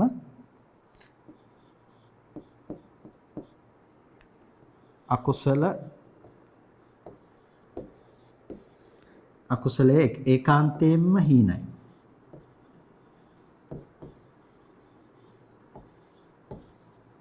ඒකාන්ත හීන දෙයක්. ඒක එතකොට මේකෙදී එක න්‍යායක් අකුසලයේ ඒකාන්තයෙන්ම හීනයි. එතකොට කුසල අකුසල වේදනා හීනයි කියලා තියෙනකොට කුසල් සිතේ වේදනාව උපේක්ෂා සාගත හිතට වඩා හීන වෙන අවස්ථාවක් තියෙනවා. ඒ නිසා දැන් කුසලයට සාපේක්ෂව ගත්තාම කුසලය අකුසලය ඒකාන්තයෙන් හීනයි. කුසලය කියන එක හීන ප්‍රනීත වශයෙන් බෙදෙනවා සාපේක්ෂකව. උපේක්ෂාව කියන එකත් හීන ප්‍රනීත වශයෙන් බෙදන්නට පුළුවන්කම තියෙනවා සාපේක්ෂකව. නමුත් ප්‍රධාන වශයෙන්ම උපේක්ෂාව කියන දේත් කුසල සහගත සිතක යෙදෙන තැනකදී උපේක්ෂාව කියන දේ ප්‍රණීතයි. අකුසල සිතක යෙදෙනකොට ඒ හීන විදිහට බෙදා දක්වන්නට පුළුවන්කම තියෙනවා. එතකොට මේ විදිහට හීන ප්‍රණීත රූප පිළිබඳව අපිට දකින්න පුළුවන්. ඊට පස්සේ අපිට දකින්නට පුළුවන්කම තියෙනවා දුර ළඟ කියලා කතා කරා අපි රූපය ගැන කතා කරනකොට වේදනාවේදීත් අපිට දුර වේදනා සහ ළඟ වේදනා දකින්න පුළුවන්. එතකොට මොනවද දුර ළඟ වේදනා කියලා කියන්නේ? එතකොට ඒකෙදි බෙදන්නේ අර දුර ඉන්න මිනිස්සුන්ගේ වේදනාව හෝ ළඟ ඉන්න මිනිස්සුන්ගේ වේදනාව විදිහට එහෙම නෙමෙයි දුර ළඟ වේදනා කියන එක බෙදන්නේ. එතකොට කොහොමද දුර ළඟ වේදනාව කතා කරන්නේ? මේකත් අර කතා කරගෙන ආපු න්‍යායත් එක්කම අපිට ටිකක් ආසන්නෙන් ගන්න තියෙන්නේ. කුසල වේදනා අකුසල වේදනා කුසලාභ්‍යාකතාහි වේදනාහි දූරේ. අකුසල වේදනාවක් තියෙනවා නම් කුසල අභ්‍යාකතාහි වේදනාහි දූරේ. කුසල අව්‍යාකෘත වේදනාවත් එක්ක ඒක දුරයි. අකුසල වේදනාවක් තියෙනවා නම් අකුසල් සිතක තියෙන වේදනාවක් තියෙනවා නම් ඒක කුසල විපාක සිතක් එක්ක ගොඩක් දුරයි.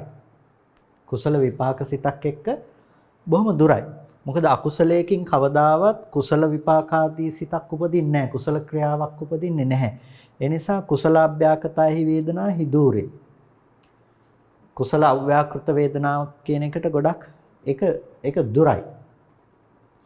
එතකොට කුසල අභ්‍යාකතා වේදනා අකුසලාය වේදනාය දූරේ. එතකොට කුසල අව්‍යාකෘත වේදනාවක් තියෙනවා නම් ඒක දැන් මෙතනදී කොටස් දෙකයිනේ. ඒ තමයි අකුසල වේදනාව. ඊළඟ එක තමයි කුසල අභ්‍යාකත වේදනාව කියන එක. කුසල අව්‍යාකෘත. අකුසල වේදනාව කුසල අව්‍යාකෘත වේදනාවත් එක්ක ගත්තාම දුරයි කියලායි කිව්වේ. ඒකම අනිත් පැත්තටත් දැන් අපි ගත්තොත් එහෙම දැන් මිනිස්සු දෙන්නෙක් ඉන්නවා. මෙයාට මෙයා ළඟට යන්න දුරයි කියලා කිව්වහම මේ කෙනාටත් මෙයා ළඟට එන්න දුරයිනේ.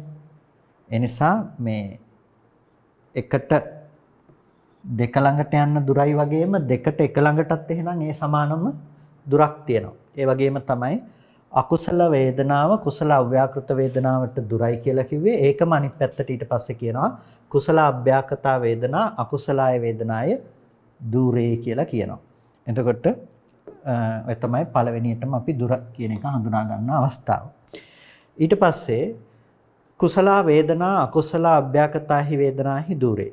කුසල වේදනාව තියෙනවා නම් අකුසල අව්‍යාකෘත වේදනාවට ඒක දුරයි. කුසලයක් තියෙනවා නම් ඒක අකුසල විපාක ආදී සිත්වලට ඒක දුරයි. අකුසල අව්‍යාකෘත වේදනාවක් තියෙනවා නම් ඒක කුසල වේදනාවට දුරයි කියලා අන්න දෙවෙනි කාරණාව කිව්වා. ඊට පස්සේ අභ්‍යාකතා වේදනා කුසල කුසලාහි වේදනාහි දුරේ. අව්‍යාකෘත වේදනාවක් තියෙනවා නම් විපාක ක්‍රියා ආදී අව්‍යාකෘත වේදනාවක් තියෙනවා නම් ඒක කුසල් සහ අකුසල් වේදනාවන්ගෙන් දුරයි. කුසල අකුසල වේදනා අභ්‍යාකත වේදනාය දුරේ කියලා ඔන්න තුන්වෙනි කාරණාව කිව්වා. දුක්ඛ වේදනා සුඛායච අදුක්ඛම සුඛායච වේදනාහි දුරේ. දුක් වේදනාවක් තියෙනවා නම් ඒක සැප අදුක්ඛම සුඛ වේදනාවන්ට දුරයි. සැප වේදනාව අදුක්ඛම සුඛාච අදුක්ඛම සුඛාච වේදනා සුඛ සහ අදුක්ඛම සුඛ වේදනාවක් තියෙනවා නම් දුක් වේදනාවට ඒක දුරයි කියලා ඊළඟ හතරවෙනි කාරණාව හැටියට මේ දෙක දක්වනවා. සුඛ වේදනා දුක්ඛායච අදුක්ඛම සුඛායච වේදනාහි දුරේ. එතකොට යම් සැප වේදනාවක් තියෙනවා නම් දුක්ඛායච අදුක්ඛම සුඛායච වේදනාහි දුරේ කියලා කියන්නේ ඒ සැප වේදනාව දුක් වේදනාවටත් අදුක්ඛම සුඛ වේදනාවටත් දුරයි. එතකොට දුක්ඛාච අදුක්ඛම සුඛාච වේදනා ඒ කියන්නේ මේ දුක සහ අදුක්ඛම සුඛ වේදනාවත් සැප වේදනාවට දුරයි. එතකොට ඒක පස්වෙනි කාරණාව හැටියට අපිට දකින්න පුළුවන්කම තියෙනවා. ඊට පස්සේ අදුක්ඛම සුඛාච වේදනා සුඛ දුක්ඛාහි වේදනාහි දුරේ. අදුක්කම සුඛ උපේක්ෂා වේදනාව සැප දුක් වේදනාවට වඩා දුරයි. සැප දුක් උපේක්ෂාව අදුක්කම සුඛ වේදනාවට දුරයි කියලා 6 වෙනි එක දකින්න පුළුවන්. ඊට පස්සේ අසමාපන්නස්ස වේදනා සමාපන්නස්ස වේදනායේ දුරේ. අසමාපන්නයාගේ වේදනාව සමාපන්නයාගේ වේදනාවට දුරයි. සමාපන්නස්ස වේදනා අසමාපන්නස්ස වේදනායේ දුරේ කියලා සමවැදුණු කෙනාගේ වේදනාවට ඒ දෙකට දුරයි. ඒ වගේම සාස්වා වේදනා අනාස්වාය වේදනායේ දුරේ අනාස්වා වේදනා සාස්වාය වේදනායේ දුරේ කියලා අපිට 8 වෙනි එකත් දකින්න පුළුවන්කම තියෙනවා. එතකොට මෙන්න මේ විදිහට දෙකේ කරුණු එකක් සහ එකට මේ සම්පූර්ණව ප්‍රතිපක්ෂ කරුණක් විදිහට යන මේ කරුණු 8ක් අපිට ප්‍රධාන වශයෙන්ම හඳුනා ගන්නට පුළුවන්කම තියෙනවා. දුරේ වේදනාව පිළිබඳව හඳුනා ගන්නකොට පළවෙනි එක කුසල වේදනා අකුසල වේදනා සහ අව්‍යාකෘත වේදනා කියන එකත් එක්ක යනවා. ඊට පස්සේ සැප දුක් උපේක්ෂා කියන නැත්නම් සැප දුක් අදුක්කම සුඛ කියන වේදනාත් එක්ක තමයි මේ 8 සංග්‍රහ වෙන්නේ. අවසාන දෙක සමාපන්න සහ අසමාපන්න සාසව සහ අනාසව කියන එකත් එක්ක. එතකොට මෙතනදී විශේෂයෙන්ම දැන් අකුසල වේදනා කුසල අභ්‍යාකතාහි වේදනාහි දුරේ කියලා කියනවා. කොයි වෙලාවකත් අකුසල වේදනා කුසලාය වේදනාය දුරේ කියන්නේ නැතුව. ඒ වගේම කුසල වේදනා අකුසලාය වේදනාය දුරේ කියන්නේ නැතුව කුසල වේදනාව අකුසල වේදනාවට දුරයි කියන්නේ නැතුව මේ දේවල් මේ විදිහට දක්වන්නේ හේතුවක් ඇතිව. අකුසල වේදනා කුසල අභ්‍යාකතාහි වේදනාහි දුරේ අකුසල වේදනාව කුසල විපාකයක් එක්ක දුරයි. කුසල විපාකයක් එක්ක දුරයි. එතකොට එකෙන් කවදාවත් අකුසල වේදනාවකින් කර්ම වේදනාවක් කුසල විපාක මට්ටමේ එකක් එක්ක තමයි දුර වෙන්නේ. හැබැයි අකුසල වේදනාවක් පිළිබඳව කෙනෙකුට ඒ පිළිබඳවම දැකීම විදිහට නැවත පසු කුසලයක් කරමුණු වෙන්න පුළුවන්කම තියෙනවා. ඒ වගේම කුසල වේදනාවක් පිළිබඳව අකුසලයක් ඒ විදිහට උපදින්න පුළුවන්කමකුත් තියෙනවා. ඒ නිසා ඒ වේදනා දෙක දක්වන්නේ නැතුව අර විපාක සම්තතිය පැත්තෙන් අරගෙන තමයි මේ විදිහට ඒ දුර ස්වභාවය පිළිබඳව දක්වන්නේ කියන එක මෙතනදී අපිට හඳුනා ගන්නට පුළුවන්. ඒ වගේම සන්තිකේ වේදනාව පිළිබඳව අපිට දකින්න පුළුවන් ඒත් අර කතා කරපු පරයයම තමයි අකුසල වේදනා අකුසලාය වේදනාය සන්තිකේ. අකුසල වේදනාව අකුසල වේදනාවටම ළඟයි. කුසල වේදනා කුසලාය වේදනාය සන්තිකේ. කුසල වේදනාව කුසල වේදනාවට ළඟයි. අභ්‍යාකතා වේදනා අභ්‍යාකතාය වේදනාය සන්තිකේ. අව්‍යාකෘත වේදනාව අව්‍යාකෘත වේදනාවට ළඟයි. දුක්ඛ වේදනා දුක්ඛාය වේදනාය සන්තිකේ. දුක් වේදනාව දුක් වේදනාවට ළඟයි. සැප වේදනාව සැප වේදනාවට ළඟයි ආදී ලෙස මේ පරයයන් තමයි සන්තිකේ වේදනාව දක්වන්නේ. එතකොට දුක් වේදනාව තවත් දුක් වේදනාවකටම තමයි ආසන්න වෙන්නේ. මේ ආදී ලෙස ඒ වේදනාවෙහි තිබෙන සමීපස්ත භාවය පිළිබඳව දක්වන්නේ ඒ ආකාරයටමයි. එතකොට ඒකත් උපාය උපාදාය ඒ දෙයට සාපේක්ෂව තමයි අප තේරුම් ගන්නට අවශ්‍ය වන්නේ. මේක දුරද ළඟද කියන මේ ස්වභාවය පිළිබඳව අපි තේරුම් ගන්නට අවශ්‍ය වන්නේ. එතකොට මේ විදිහට අපිට වේදනාවේ 11 සැදෑරුම් වේදනාවක් මේකත් එක්කම අපිට තේරුම් ගන්නට පුළුවන්කම තියෙනවා. මේ ආකාරයටම අපි සංඥා සංස්කාර සහ විඥාන කියන ස්කන්ධයනොත් අපිට 11 සැදෑරුම් ලෙස හඳුනා ගන්නට පුළුවන්කම තිබෙනවා. ප්‍රධාන වශයෙන්ම මේ දේවල් 11 සැදෑරුම් ආකාරයන්ගෙන් මේ සියලුම ස්කන්ධ ධර්මයන්. හොඳයි, එහෙනම් කල්පනා කරගන්න හැම කෙනෙක්ම අද දවසේදී සද්ධර්ම ශ්‍රවණය කළා යෝනිසෝ මනසිකාරයේ පවත්වාගෙන වටිනා කුසලයක් සිද්ධ කරගන්නට යෙදුනේ. මේ සිද්ධ කරගත්ත සියලු කුසල ධර්මයන් අපි අනුමෝදන් කළ යුතු අයට අනුමෝදන් කරමු. පළමුවෙන් අපට අර්ථයෙන් ධර්මයෙන් අනුශාසනා කළ අපේ ධර්මාචාර්ය අවසරයි මාංකඩවල සුදස්සන ස්වාමීන් වහන්සේට, අවසරයි මාංකඩවල නන්දරත්න ස්වාමීන් වහන්සේට, ස්වාමීන් වහන්සේලා දෙනමටම උතුම් නිවනින් සැනසීම පිණිස මේ කුසලය හේතුපනිශ්‍රේම වේවා කියලා ප්‍රාර්ථනා කරනවා.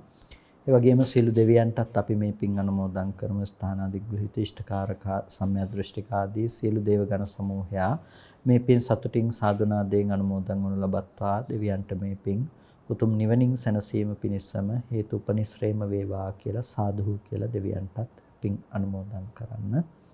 ඒ වගේම අද දේශනාවෙහි දායකත්වයේගෙන කටයුතු කරනවා ඇමරිකාවේ කැන්සස් භාවනා මධ්‍යස්ථානයේහි අවසරයි ගෞරවනීය වරාපිටියේ රාහුල නායක මාහිමිපාණන් වහන්සේ ගෞරවනීය ස්වාමින්වහන්සේ බලාපොරොත්තු වෙනවා අපවත් වී වදාළ අවසරයි අලුත්වැව සෝරත නායක මාහිමිපාණන් වහන්සේට පුණ්‍ය අනුමෝදනා කරන්නට ඒ වගේම දියෝනි සමරසිංහ පියතුමා වසර 23කට පෙර මිය පරලෝකීය පියතුමාණන්ට පුණ්‍ය අනුමෝදනා කරන්නට වසරකට පෙර මිය පරලෝකීය බුද්ධි රණසිංහ සොහොයුරියට පුණ්‍ය අනුමෝදනා කරන්නටත් බලාපොරොත්තු වෙනවා. ඒ අපවත් වී වදාළ ගෞරවනීය අවසරයි අලුත්වැව සෝරත නායක මාහිමිපාණන් වහන්සේටත් දියෝනි සමරසිංහ පියතුමාණන්ටත් බුද්ධි රණසිංහ සොහොයුරියටත් ඇතුළු මේ සෑම සිළු දෙනා නමින් වර්ග පරම්පරානුයාත සෑම සිළු ඥාති වර්ගයාම මේ පින තමන් කළ පිනක් මෙන් සතුටින් සාදුනාදයෙන් අනුමෝදන් වනු ලබත්වා ඒ ඥාතීන්ට අමා මහ නිවනින් සැනසෙන්නටම මේ කුසලය හේතුපනිශ්‍රේම වේවා කියලා සාදුහු කියලා හැම කෙනෙක්ම ඥාතීන්ට පින් අනුමෝදන් කරමු. ඒ වගේම අද දේශනාවෙහි ඒ දායකත්වයේ දරන ගෞරවනීය අවසරයි ඇමරිකාවේ කැන්සස් භාවනා මධ්‍යස්ථානයේ අවසරයි වරාපිටියේ රාහුල නායක මාහිමිපාණන් වහන්සේටත් ඒ වගේම සෑම සියලුම දෙනාටත් ඒ වගේම විශේෂයෙන් බලාපොරොත්තු වෙනවා RHK ඥානවතී මෑණියන්ට සෙත් ප්‍රාර්ථනා ආශිර්වාද සිදු කරන්නට ඒ මෑණියන්ටත් නිදුක් නිරෝගී සුවපත් බව චිරජීවනයේ සැලසේවා කායික මානසික සැනසෙල්ල සැලසේවා ගෞරවනීය නායක මාහිමිපාණන් වහන්සේට ශාසන මාර්ග බ්‍රහ්මචර්යාව ඉහිම් පූර්ණේ කරගෙන කායික මානසික සැනසෙල්ල උදා කරගෙන අමා මහ නිවනින් සැනසෙන්නටම මේ කුසලයේ හේතුපනිශ්‍රේම වේවා කියලා අපි ආශිර්වාද කරනවා. ඒ වගේම මේ පින්වත් සෑම සිළු දිනාටමත් මේ උතුම් කුසලය අමා මහ නිවනින් සැනසීම පිණිසම හේතුපනිශ්‍රේම වේවා කියලා සාදුහු කියලා පින් අනුමෝදන් වන්න හැම දිනාටම තෙරුවන් සරණයි.